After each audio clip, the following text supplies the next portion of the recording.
আসসালামু আলাইকুম। আশা করছি সবাই ভালো আছেন। সবাইকে পবিত্র মাহে রমজানের অগ্রিম শুভেচ্ছা।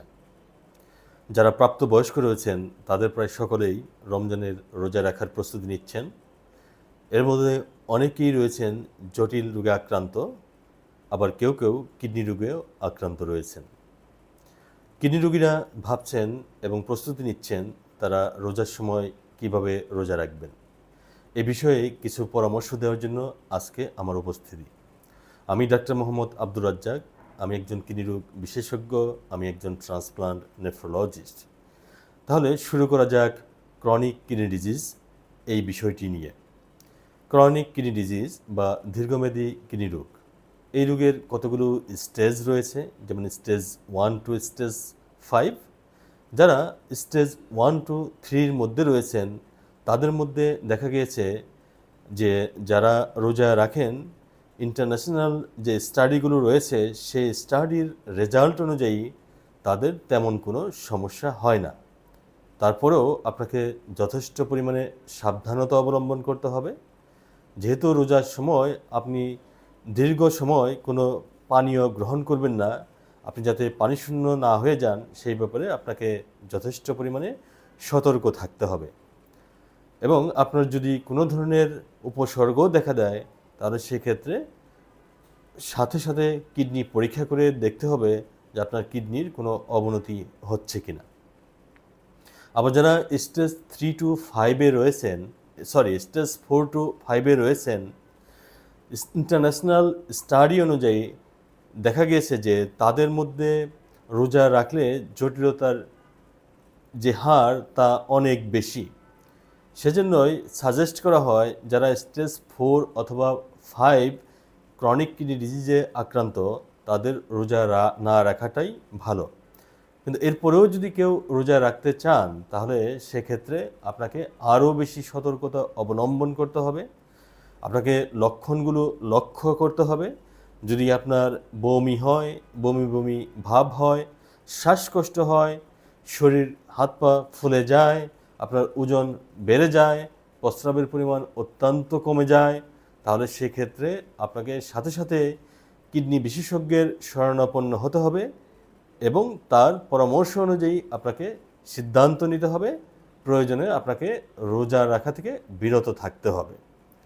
এরপর আসুন যারা অলরেডি ডায়ালাইসিসের মধ্যে রয়েছেন, যারা হেমোডায়ালাইসিস বা রক্তের ডায়ালাইসিসের মধ্যে রয়েছেন, তাদের মধ্যে যে ইন্টারন্যাশনাল স্টাডিগুলো রয়েছে সেখানে দেখা গেছে যে যারা ডায়ালাইসিসে থাকেন, ডায়ালাইসিসের দিন তাদের রোজা রাখলে সমস্যা আরও বেড়ে যায়। সেই কারণে যারা রোজা রাখতে চান তারা নন ডায়ালাইটিক ডেতে বা যেদিন আপনি ডায়ালাইসিসরত অবস্থায় নন সেদিন আপনি সাবধানতার সঙ্গে রোজা রাখতে পারবেন, কিন্তু আপনাকে অবশ্যই সতর্কতা অবলম্বন করতে হবে এবং আপনার যে লক্ষণগুলো রয়েছে সেগুলোর প্রতি লক্ষ্য রাখতে হবে। এরপর আসুন যারা পেরিটোনিয়াল ডায়ালাইসিসে রয়েছেন, যারা পেরিটোনিয়াল ডায়ালাইসিস করেন, যেহেতু তাদের পেটের ভিতরে পেরিটোনিয়াল ডায়ালাইসিসের মধ্যে যে সুগার আছে সেই সুগারও প্রবেশ করানো হয়, সেজন্য আপনি কিন্তু রোজা রাখতে পারবেন না। এরপর আসেন kidney transplant patient. Kidney transplant পেশেন্টের মধ্যে যতগুলো ইন্টারন্যাশনাল স্টাডি রয়েছে তারা দেখেছেন যে যাদের স্ট্যাবল গ্রাফট ফাংশন রয়েছে, অর্থাৎ যার কিডনি ট্রান্সপ্লান্ট করার পর ট্রান্সপ্লান্টেড কিডনিটি খুব ভালো মতো কাজ করছে, তাদের ক্ষেত্রে রোজা রাখা কোনো সমস্যা নয়, আপনি সতর্কতার সঙ্গে রোজা রাখতে পারবেন। এরপরে আসুন যাদের ইউটিআই বা প্রস্রাবের ইনফেকশন হয়। আপনারা ইতিমধ্যেই জেনে ফেলেছেন যে যাদের প্রস্রাবে ইনফেকশন হয় তাদের অবশ্যই বেশি বেশি পানি পান করতে হয়, কিন্তু যেহেতু রোজার মধ্যে আপনি দীর্ঘ সময় পানি পান করবেন না, সেক্ষেত্রে আপনাকে যথেষ্ট পরিমাণে সতর্কতা অবলম্বন করতে হবে এবং সেহরির সময় এবং ইফতারের পরে আপনাকে যথেষ্ট পরিমাণে পানি পান করতে হবে। এরপর আসুন যারা ক্রনিক কিডনি ডিজিজে আক্রান্ত এবং সাথে ডায়াবেটিস রয়েছে। এটি একটি অবশ্যই জটিল কন্ডিশন, কারণ ডায়াবেটিস কিন্তু রোজার সময় বেশ ওঠানামা করে। আপনার যে ঔষধগুলো আছে সেগুলোকে রিঅ্যাডজাস্টমেন্ট করতে হবে। আপনি যদি কোনো SGLT2 ইনহিবিটর জাতীয় ঔষধ খেয়ে থাকেন সেগুলোকে সাময়িকভাবে বন্ধ রাখতে হবে। আপনি যদি মেটফর্মিন জাতীয় ওষুধ খেয়ে থাকেন সেগুলোও সাময়িকভাবে বন্ধ রাখতে হবে। এবং আপনি যদি কোনো অরাল হাইপোগ্লাইসেমিক এজেন্টসের মধ্যে থাকেন, যেমন আপনি যদি কোনো গ্লিক্লাজাইড এই জাতীয় কোনো ওষুধ খেয়ে থাকেন সেগুলোর ডোজ কমিয়ে নিয়ে আসতে হবে। কনসেনসাসে দেখা যাচ্ছে যে যাদের ডায়াবেটিস রয়েছে, কিডনি রোগ রয়েছে, তাদের হাইপোগ্লাইসেমিক অ্যাটাক কিন্তু অনেক বেশি। এ কারণে আপনাকে ফ্রিকোয়েন্টলি ব্লাড সুগার চেক করতে হবে এবং তার সঙ্গে আপনার ইনসুলিনও অ্যাডজাস্ট করতে হবে। আপনি যে ইনসুলিনগুলো নিচ্ছেন সেগুলোর ডোজ আপনাকে রিঅ্যাডজাস্টমেন্ট করতে হবে।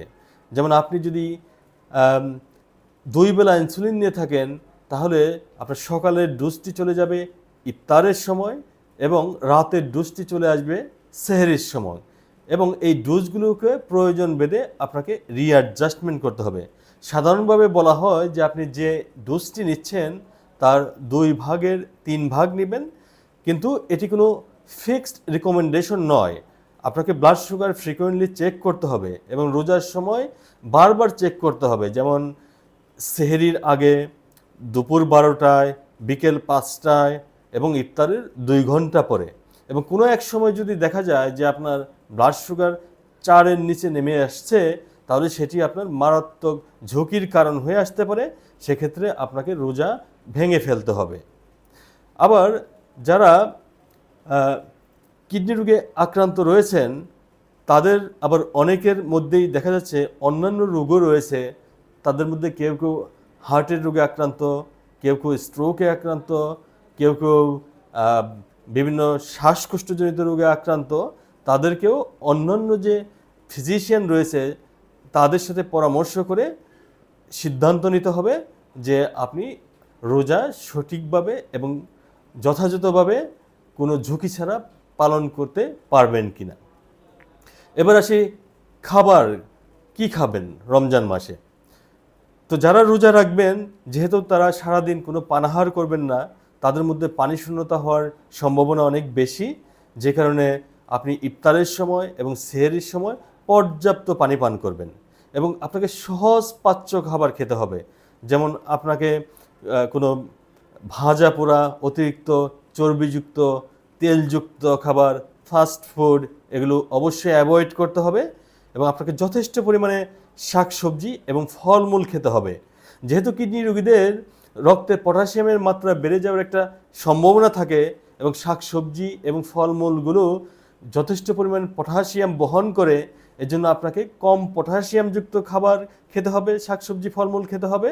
এবং ফ্রিকোয়েন্টলি আপনাকে পটাশিয়াম চেক করে দেখতে হবে যে পটাশিয়াম ঠিক রয়েছে কিনা। আবার যাদের ডায়াবেটিস রয়েছে তাদের ক্ষেত্রে আপনি পরামর্শ হলো আপনি যদি চিনিযুক্ত কোনো শরবত বা অন্য কোনো পানীয় গ্রহণ করেন তাহলে কিন্তু আপনার ব্লাড সুগার বেড়ে যাওয়ার সম্ভাবনা থাকবে। এজন্য আপনি কোনো চিনিযুক্ত শরবত বা পানীয় গ্রহণ করবেন না, পর্যাপ্ত পরিমাণে পানি পান করবেন, এটি আপনার জন্য সর্বোত্তম। আশা করছি আলোচনাটি আপনার জন্য উপকারে আসবে। সবাই সুস্থভাবে সহজভাবে রোজা রাখবেন, আল্লাহর সন্তুষ্টি অর্জন করবেন, এই কামনা রেখেই আমি আমার আজকের আলোচনা শেষ করছি। ভালো থাকবেন, সুস্থ থাকবেন। আল্লাহ হাফেজ।